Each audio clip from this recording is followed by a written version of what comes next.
Hello class, this is a video tutorial on further understanding the standard deviation. Now, to really emphasize the standard deviation as the average distance from the mean, let's consider these two examples. Now, I have three sets of data, but two examples. Here's example 1, and here is example 2. Just very quickly, using a calculator, I'll get you to calculate the mean and standard deviation, the population standard deviation of these three data sets, 1, 2, and 3. Now, for those who already understand the standard deviation, you can quickly find the mean and standard deviation here.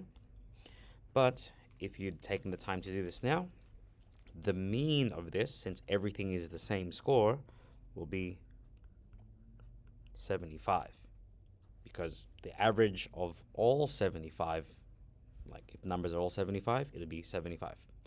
But now the standard deviation, since everything is the exact same score, and remember the standard deviation is how far are these numbers from the mean, well, all these values are equal to the mean. So the distance of all of these values from the mean is 0. So the standard deviation here will be 0. Well, as I wrote here, since in part 1, the data are all the same, there really is no spread of scores, hence why the standard deviation is 0. Okay, so I hope that really emphasizes what this means to be the average distance from the mean. Now let's take a look at this, these two sets of examples.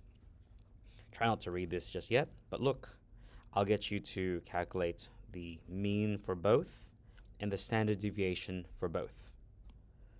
Okay, so I've already got this here printed. The mean for this data set should have been 30, and the standard deviation you would get as 14.14. How this is calculated, don't worry too much as to what this means relative to the data set. What I'd like to emphasize is if you take a look at all these numbers and then add 5, you get this data set. So all the numbers in part 3 are 5 more than those in part 2.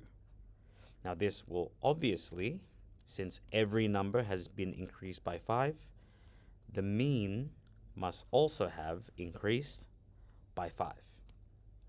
But since, note the standard deviation, if you had calculated this as well, or if you understood properly what it is, the mean would not have changed. This is because how far apart these numbers are from the mean is actually the exact same as to how far apart or how spread apart these numbers are from the mean as well.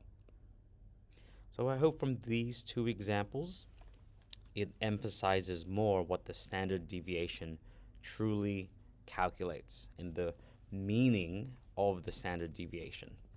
So I hope to see you in the next video, and best of luck.